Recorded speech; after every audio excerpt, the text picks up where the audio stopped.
Olá, meu querido irmão, minha querida irmã, a paz de Jesus ao seu coração. Vamos para o nosso estudo bíblico de hoje, capítulo 26 do livro de 1 Samuel. 1 Samuel, capítulo 26. Nós estamos vendo aqui a experiência de Davi fugindo de Saul. Então, desde quando Davi foi ungido, no capítulo 16, depois na vitória de Davi sobre o Golias, capítulo 17, a partir do capítulo 18 começa então ali a inveja de Saul, né?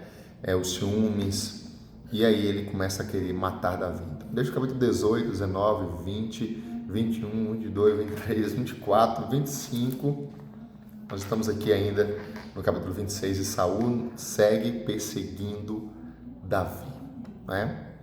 Então você imagina quanto tempo. Eu já falei isso, mas falo aqui novamente, né? Quanto tempo depois de ungido Davi tomou posse daquilo que lhe era devido, né? Quanto tempo depois? Quanta perseguição sofreu, injusta, não é? Quantas pessoas quiseram matá-lo, não é? No caso, o rei Saul.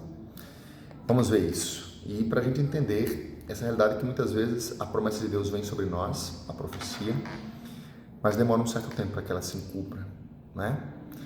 Como dizia o nosso amigo, toda promessa passa pela prova do tempo. Em nome do Pai, do Filho e do Espírito Santo. Amém. Vinde, Espírito Santo, vinde com ele a poderosa intercessão do Imaculado Coração de Maria, vossa amadíssima esposa. Versículo 1, capítulo 26. Então os ifeus vieram encontrar Saul em Gabaá e disseram: Não está Davi escondido na colina de Áquila, diante da estepe? Saul pôs-se a caminho em direção ao deserto de Zif, à frente de 3.000 homens, os melhores de Israel, para cercar Davi no deserto de Zif. Saul acampou na colina de Áquila, ao lado da estepe, perto do caminho. Davi morava no deserto e soube que Saul tinha vindo no seu encalço no deserto. Davi despachou espiãs, que lhe informaram que de fato Saul havia chegado. Então Davi se pôs a caminho e chegou ao lugar onde Saul acampava. Viu o lugar onde estavam deitados Saul e Abner, filho de Ner, o chefe dos exércitos. Saul estava deitado no interior do recinto e a tropa acampava ao redor dele. Então veja, os caras chegaram ali, Davi de fato comprovou que Saul foi persegui-lo, e ao chegar no local previsto, Saul estava dormindo com todo o exército. Voltando-se para Aquimeleque, o Eteu, e Abisai, filho de Sárvia, irmão de Joabe, Davi disse: Quem descerá comigo ao acampamento até Saul? Abisai respondeu: Eu descerei contigo. Então Davi e Abisai foram de noite, até a tropa e encontraram Saul deitado, dormindo no interior do recinto, a sua lança fincada no chão, à sua cabeceira, e Abner e o exército dormiam ao seu redor. Todo mundo dormindo. Presas fáceis para Davi. Abisai disse então a Davi: Deus entregou hoje o teu inimigo nas tuas mãos. Permiti que o crave no chão de um só golpe, com a sua própria lança. Não será necessário um segundo golpe. Mas Davi respondeu a Abisai: Não o faças perecer. Quem levantaria a sua mão contra o ungido de Yahvé e ficaria impune? Isso aqui vamos dizer, é outra narrativa do capítulo 24, né? A experiência de Davi poupar Saul mais uma vez. Na ocasião ele estava fazendo as necessidades dele, né? Aqui ele está dormindo. Disse Davi: Pela vida de Yahvé mesmo o ferirá. Ou seja, deixe a vingança para Deus, quando chegar a sua hora e ele morrerá, ou quando no campo de batalha for ferido. Que Yahvé me tenha como abominável se eu levantar a mão contra o ungido de Yahvé. Deixe a vingança para Deus. Amar os nossos inimigos, orar pelos que nos perseguem e deixar a vingança para Deus. Apanhe agora a lança que está na sua cabeceira e o cantil de água e vamos-nos. Davi então apanhou a lança e o cantil de água que estava na cabeceira de Saul e partiram. Ninguém viu nada, ninguém percebeu coisa alguma, ninguém acordou, todos dormiam, porque um torpor vindo de Yahvé caíra sobre eles. Então o próprio Deus fez eles dormirem num sono tão profundo que ninguém viu nada. Davi foi, olhou, pegou a lança, pegou o cântaro de Saul e saiu novamente. Davi passou para outra banda, para o outro lado, não é? No outro lado da vertente, e pôs-se no cume do monte, ao longe, de sorte que um grande espaço o separava. Então Davi gritou ao exército e Abner, filho de Ner: Não respondes, Abner? Disse ele.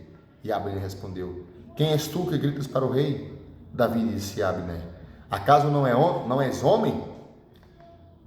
E quem há em Israel que sejas como tu?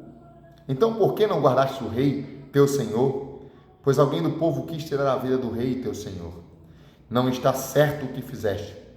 Pela vida de Yahvé surgiram de morte, porque não velastes por vosso senhor o ungido de Yahvé. Olha e vê onde está a lança do rei e o cantil da água que estavam à sua cabeceira. Então Davi interpela o escudeiro de Saul. Ele falou: você não protegeu o rei, o ungido do Senhor. Você merece a morte. Você dormiu em serviço. E diz: procura agora onde é que está o cantil que estava à cabeceira de Saul e a lança dele. Então Saul respondeu à voz de Davi e disse: Não é a tua voz que ouço, meu filho Davi? Sim, meu senhor e rei, respondeu Davi.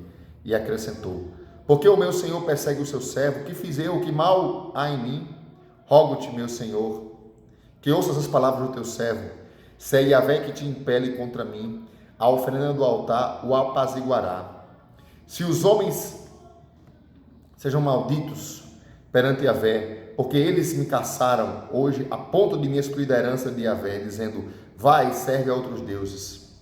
O que isso quer dizer? Veja, Yahvé estava de tal modo ligado à terra de Israel, sua herança, que se pensava não se podia honrá-lo no estrangeiro, onde reinavam outros deuses. Assim, lá Naamã, nós vamos ver lá em 2 Reis, levará para Damasco um pouco da terra de Israel. Por quê? Porque Israel, Deus estava tão vinculado à terra de Yahvé, que não se podia ser cultuado, vamos dizer assim, por estrangeiros. E ele continua, Davi acrescentou, vou repetir: que mal há em mim?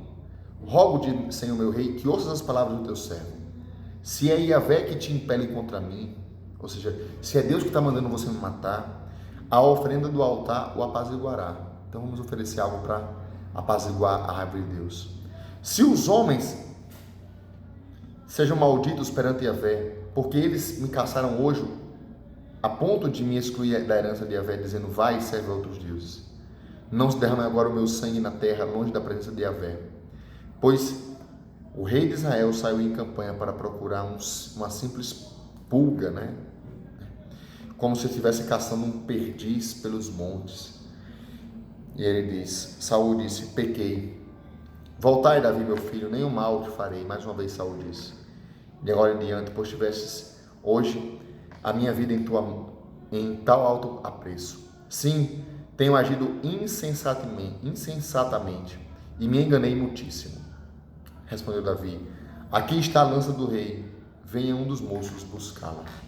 E Yahvé retribuirá a cada um segundo a justiça e a sua fidelidade. Bonito isso aqui, Vale para nós. Até hoje é assim. Que Deus nos retribua segundo a nossa justiça e a nossa fidelidade. E Yahvé te entregou hoje nas minhas mãos, e eu não quis estender a mão contra o ungido de Yahvé. Assim como no dia de hoje a tua vida mereceu aos meus olhos tão alto apreço, assim também velará Yahvé pela minha vida e me livrará de todo o aperto. Ou seja, ele está requerendo agora o prêmio da fidelidade. Isso é bonito. Assim como eu fui fiel com os meus inimigos, Senhor, que o Senhor também se compareça de mim. Perdoai-nos as nossas ofensas, assim como nós perdoamos a quem nos ofende. Davi perdoou a Saul, poupou a sua vida, e ele disse: Senhor, que assim também o Senhor poupe a minha vida e me perdoe, E me perdoe. Então Saul disse a Davi: bendito sejas, meu filho Davi, certamente muitas coisas empreenderás e terás êxito. Aqui mais uma vez uma bênção. Davi seguiu o seu caminho e Saul voltou à sua casa.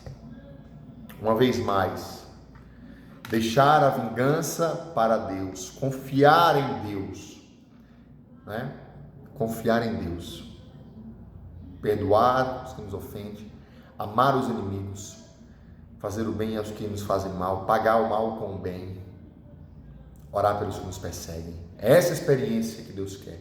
e confiar que Deus fará justiça dentro das perseguições. Deus nos fará justiça. Senhor, faça-me justiça dentro das perseguições e incompreensões que tenho vivido. Eu te peço.